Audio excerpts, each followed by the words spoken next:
11 மணிக்கு இந்த நிகழ்ச்சி, அதன் பிறகு ஒப்புக்கொண்ட வேறு பல நிகழ்ச்சிகள் என்று திட்டமிட்டிருந்தோம். வழக்கம் போல காலத்தாழ்வு நேர்ந்திருக்கிறது.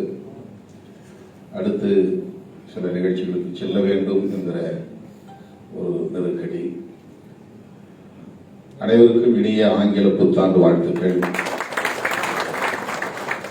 இந்த ஆண்டு சிறப்பாக அமைய வேண்டும், விளிம்பு நிலை மக்களுக்கான ஒரு ஆண்டாக அமைய வேண்டும், தலித் கிறிஸ்தவர்களின் கோரிக்கை நிறைவேறக்கூடிய ஒரு ஆண்டாக என்று நான் மனமாற என்னுடைய வாழ்த்துக்களை தெரிவித்துக் கொள்கிறேன். 2024 ஆண்டுக்கான கிறிஸ்துமஸ் திட்டமிட்டவாறு நடத்த முடியாமல் போய்விட்டது. தம்பி புனித அரசு அவர்கள் ஒருங்கிணைத்திருந்தார். இடையிலே அது தாம்பரத்தில் நடத்தக்கூடிய ஒரு சூழலாக அமைந்துவிட்டது. அதனால் இடம் மாறியதால், நேரமும் மாறியதால் ஒரு குழப்பம் ஏற்பட்டு வழக்கமாக நாம் சந்திக்கிற இந்த நிகழ்வு நடைபெறாமல் போய்விட்டது என்பது எனக்கும் ஒரு குற்ற உணர்வாகவே இருந்தது. அதை சரி செய்ய வேண்டும் என்று தம்பி புனித அரசு இந்த ஏற்பாட்டை செய்திருக்கிறார்.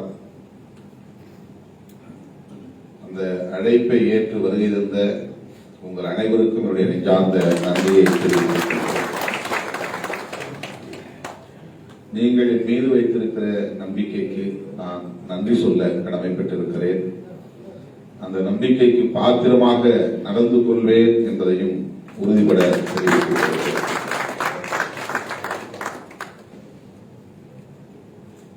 விடுதலை சிறுத்தைகள் கட்சி விளிம்பு நிலை மக்களுக்கான ஒரு இயக்கம்.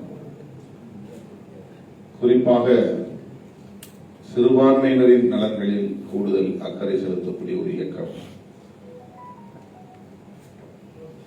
ஆகவே இந்த இயக்கத்தை உங்கள் இயக்கமாகவே கருதி என்னையும் என்னோடு களப்பணியாற்றக்கூடிய தோழர்களையும் தொடர்ந்து ஊக்கப்படுத்தி வருவது எனக்கு மகிழ்ச்சியை தருகிறது, நம்பிக்கையை தருகிறது.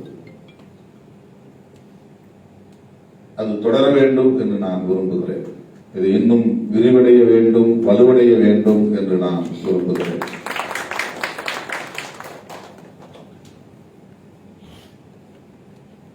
மிக ஆபத்தான ஒரு சூழலில், காலச்சூழலில் நாம் இருக்கிறோம். புரட்சியாளர் அம்பேத்கர் அவர்களுடைய அரசியல், அவருடைய கருத்தியல் ஒரு மறைமுகமான நெருக்கடிக்கு ஆளாகி வருகிறது.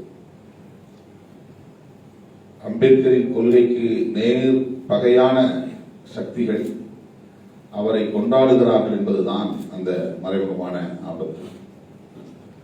அவரை போற்றுகிறார்கள், அவரை வணங்குகிறார்கள், அவரை மெல்ல மெல்ல விழுங்கி செரிக்க பார்க்கிறார்கள்.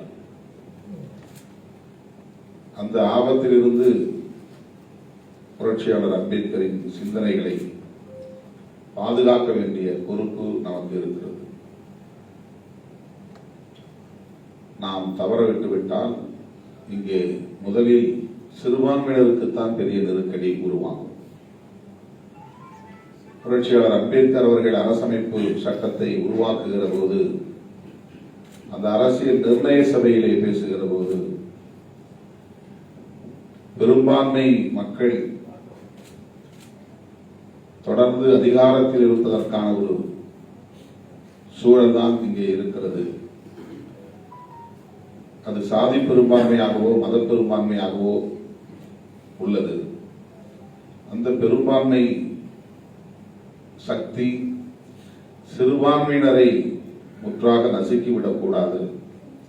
அவர்களுக்கான வாழ்வுரிமைகளை பாதுகாக்க வேண்டும்.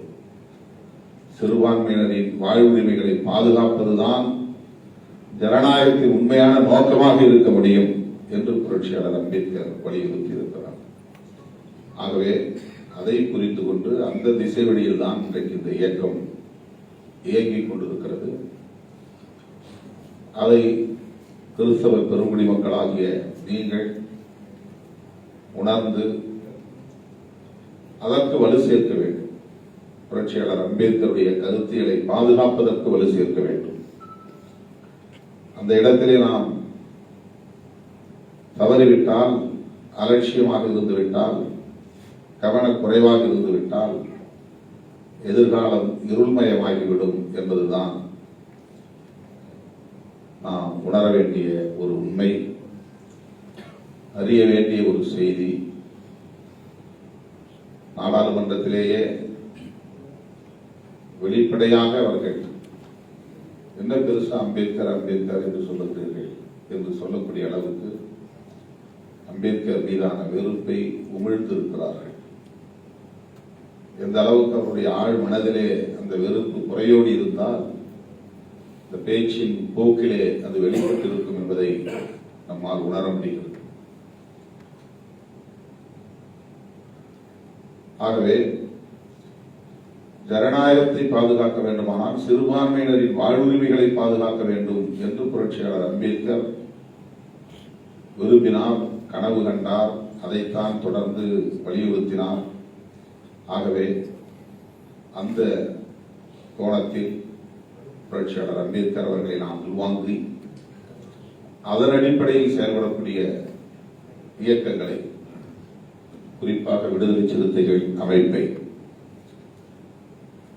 ஊக்கப்படுத்த வேண்டிய பெரும் பொறுப்பு, ஆதரிக்க வேண்டிய பெரும் பொறுப்பு உங்களை போன்ற அனைவருக்கும் இருக்கிறது என்பதை தோழமையோடு நான் இந்த நேரத்தில் பதிவு செய்ய கடமைப்பட்டிருக்கிறேன். அந்த ஊக்கம் எங்களுக்கு தேவைப்படுகிறது. விடுதலை சிறுத்தைகள் கட்சியை உங்களை போன்றவர்கள் ஊக்கப்படுத்துவதன் மூலம்தான், தொடர்ந்து ஊக்கப்படுத்திக் கொண்டிருப்பதன் மூலம்தான் இன்றைக்கு தவிர்க்க முடியாத ஒரு சக்தியாக நாம் நிவர்ந்து நிற்கிறோம். அது உங்கள் ஆதரவிலிருந்து கிடைத்த ஒரு வாய்ப்பு. அதுதான் உங்களுடைய ஆசீர்வாதம் என்று நாங்கள் நம்புகிறோம். ஆகவே அது தொடர வேண்டும். விடுதலை சிறுத்தைகள் வலுப்பெறுவதற்காக அல்ல, ஜனநாயகம் வலுப்பெறுவதற்காக, சிறுபான்மையினரின் நலன்கள் பாதுகாப்பதற்காக என்பதை இந்த நேரத்திலே சொல்லி அனைவருக்கும் என்னுடைய புத்தாண்டு வாழ்த்துக்களை மீண்டும் ஒருவரை தெரிவித்து முடிக்கிறேன். நன்றி.